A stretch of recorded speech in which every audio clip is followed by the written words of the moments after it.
Hi, this is David Odell with OdellCompleteConcrete. We're getting ready to pour out the backyard here. I'm going to pump the primer or the water into the wheelbarrow. That way we can keep the surface consistent. So we got a 4 wheelbarrow of water there that we'll just dispose of back into the pump when we clean it out.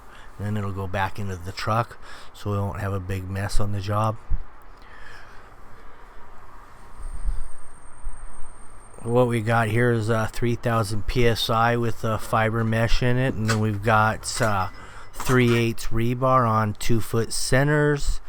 I've got a few dobies and broken chunks of concrete from the demo that I saved to throw underneath.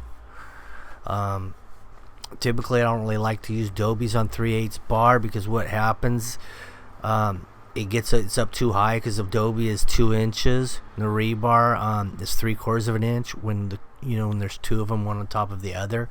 So that leaves you with about 1.25 inches concrete over the surface if they're on dobies, and it's really not enough space. And also when you're on dobies and somebody steps on the rebar, what happens is it bends it. And when it gets bent, it probably pops up on the ends, and now the rebar ends up above the top of concrete, so then you end up having a problem. But so it's a lot better if you just pick it up as you go out. In this particular situation, when you're dealing with 4-inch concrete and rebar, you just want to pick it up because you want about 1 inch, 1.5 inches off the bottom, and that's about it. Otherwise, it gets too close to the surface, it's going to rust. It's going to cause a big problem on the surface of the concrete when it starts rusting. Anyway, that's how you do it. And that's what you got to remember.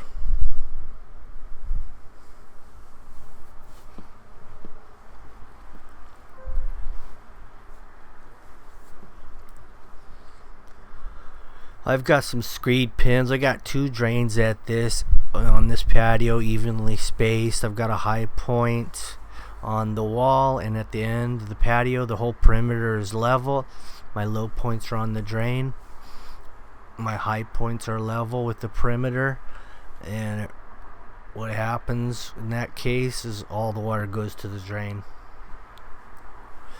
If it were to rain or you have to wash patio down, it just automatically flows to the drain. No squeegees, no brooms, just hose it down and watch the water run.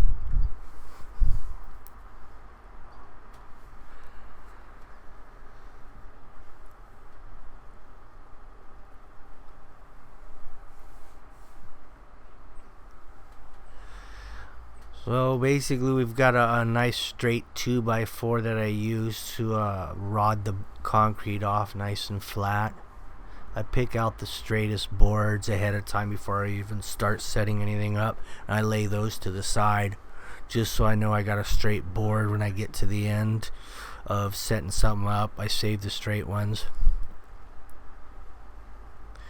Using a wood bull float here that I happened to pick up at the local pawn shop for $20. Worked out real nice. It was already pre-broken in.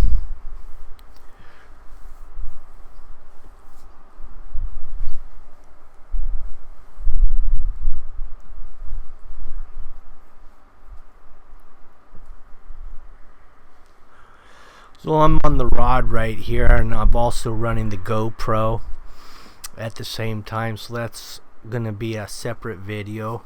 This is a 3-part video, so the first video's got a lot of first person action in it, and we're gonna have one more video after this, and that's gonna be really just the saw cutting, getting the final look on this.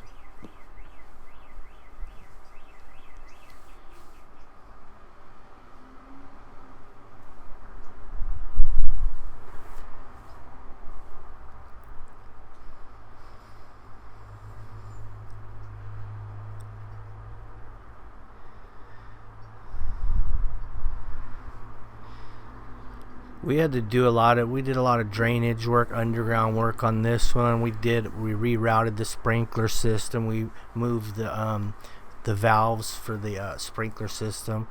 We changed a lot of stuff on this job because the patio got changed, valve location changed, sprinkler timer position changed.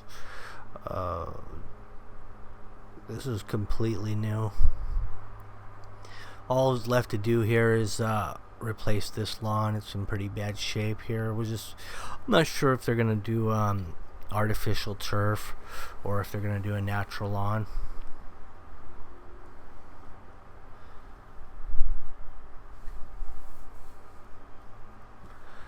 We've got about 3/4 of an inch slope in this 5-foot walkway here away from the house.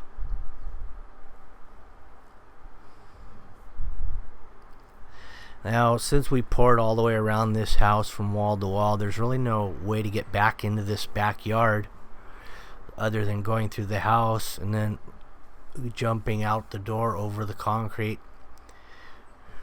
So we set up a ramp and we open the door and we have a ramp so we can walk through the house and get into the backyard after we pour out, just so we can get back there to do the finishing.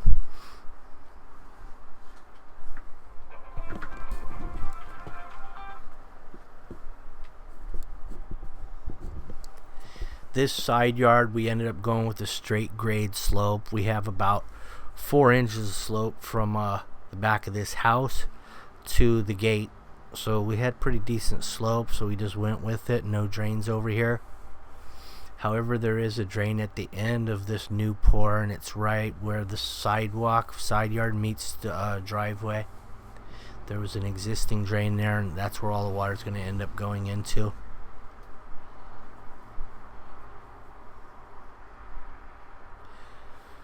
This particular job went, was it 17 yards of concrete, I believe it was.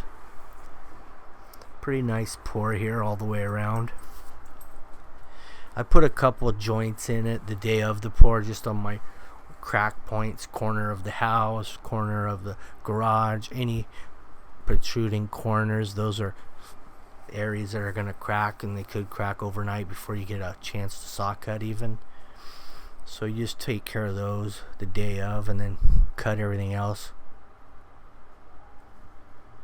I got some expansion foam against the house on this side yard. I also had it on the other side yard as well, since we're kind of boxed in between two fixed points.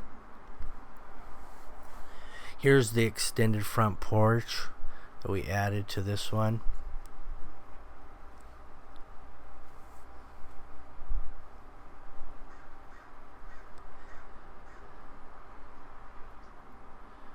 This was 9 feet wide and about 20 feet long.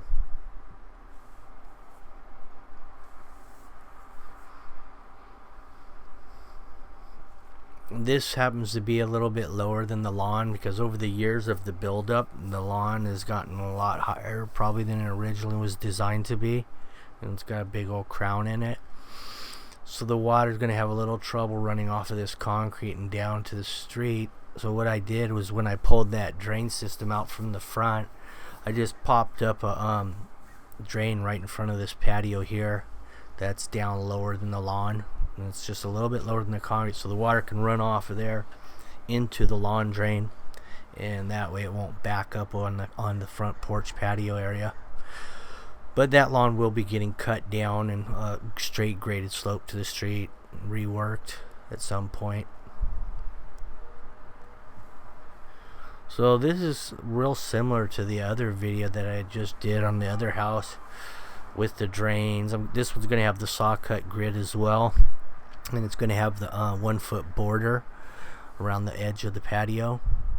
On this one, I just ran my 10-inch wide edger, and then I used the outside line of my edger to run my joiner.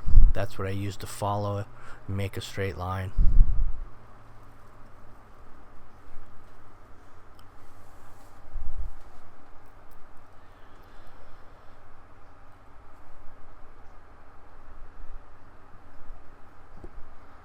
So we've got it all poured out now. I had both trucks here simultaneously, so there was no waiting for the second load. No cold joints, which I don't like cold joints because they always have a tendency to crack on them, and then the finish doesn't kind of blend as well.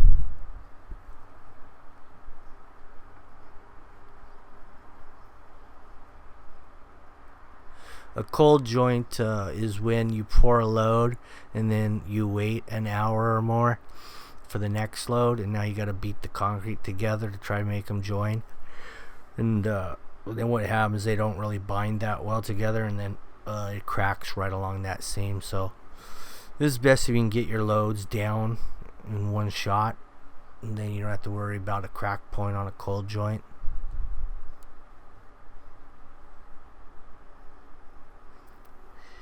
Yeah, we're just kind of touching up this joint, running a straight edge, making sure the hand joiner's running straight. I'm going through this side yard a little early because we weren't able to get in there to work it with any kind of walking tools. So I'm going to go in there and shape it by hand right now with just a hand float and a trowel. I stuffed these drains with some paper, and that way the water could drain through them. Any water that came out, surface water from the concrete, could go down the drain instead of puddling around it. And then it also stops the concrete from falling in to the drain. So now I'm pulling the paper out so I can get a good clean edge around the drains. I'm gonna put a joint off of this fireplace here because that's a typical crack point in a narrow area there. That's one that could possibly crack overnight, so I don't want to take a chance and saw cut that the next day. So let's take care of it right now. As you can see, it's pretty wet. My sliders, even though they're the bigger size than the normal steelies, they're still sinking in pretty good. So that's when you gotta kind of rework the concrete a little bit with your hand float and make sure you get it flat again. Otherwise the water doesn't drain where it's supposed to, and you end up with puddle. Bird bass, little bird bass here and there are not good unless you like the birds, then they are good.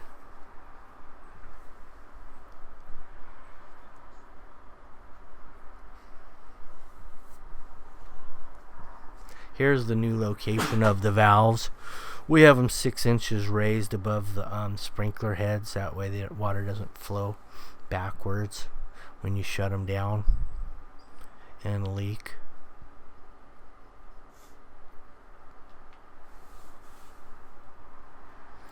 So this side yard's nice and good shape. We can wait an hour or so and then hit it again for the final pass once it gets hard enough.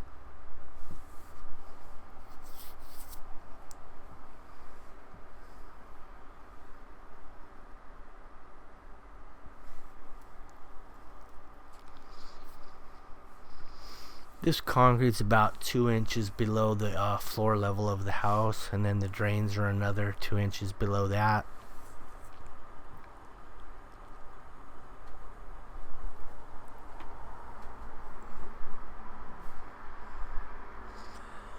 So here's my final pass right here on the sliders.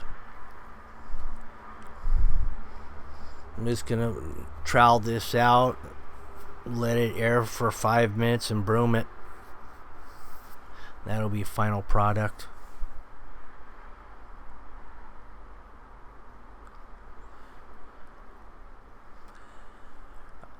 Here's a couple other guys going down this other side yard. This is their first pass, I believe, so they'll be going down it one or two more times.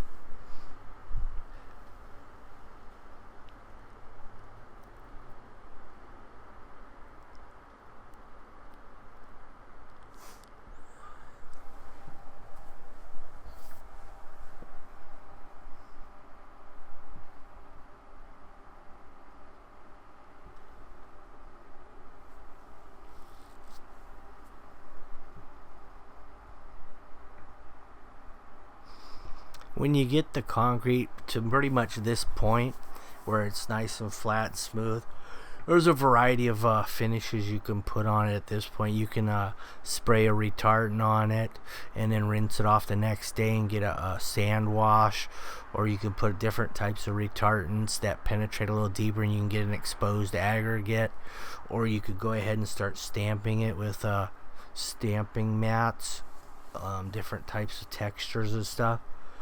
Then you can always color and stain it the next day with multiple finishes, but this one right here is pretty much the simplest one, just dragging a broom over it.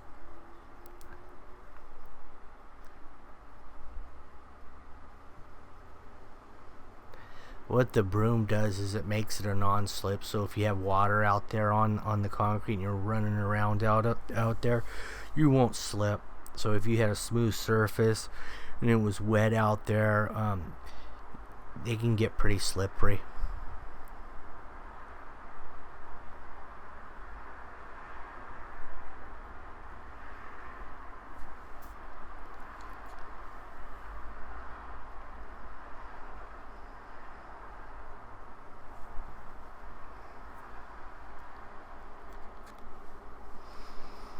Here's the final pass on this front porch, and then it's broom material.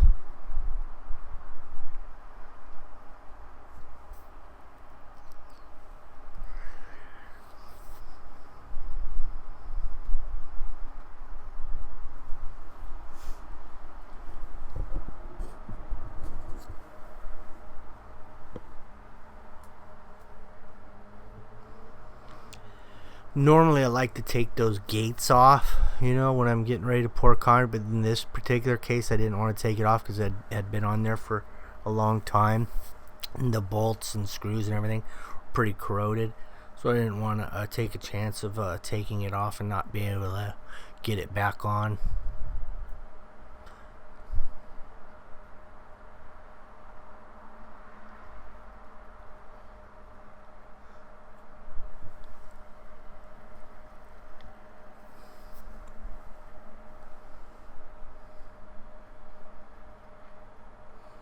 This is the next day, and this is just a little overview of what it looks like the next day when you're getting ready to snap some lines on it. But you have to watch the next video to see the saw cutting, and it's just going to be a basic. I'm going to do a 45 grid on the back patio, and everything will just be straight cuts where I think it needs it. I also like to deepen these hand tool joints too with the saw cut. While I'm here, you know, because then I know it's going to crack on those, because these joints right here are probably a ½ inch. I like to cut them a little deeper the next day. That makes sure that they crack on them.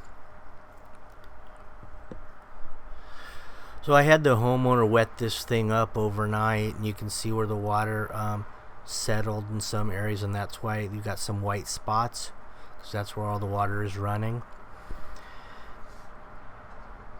Anyway, thank you for watching my video, and stay tuned for part 3. It's going to be interesting, saw cutting it.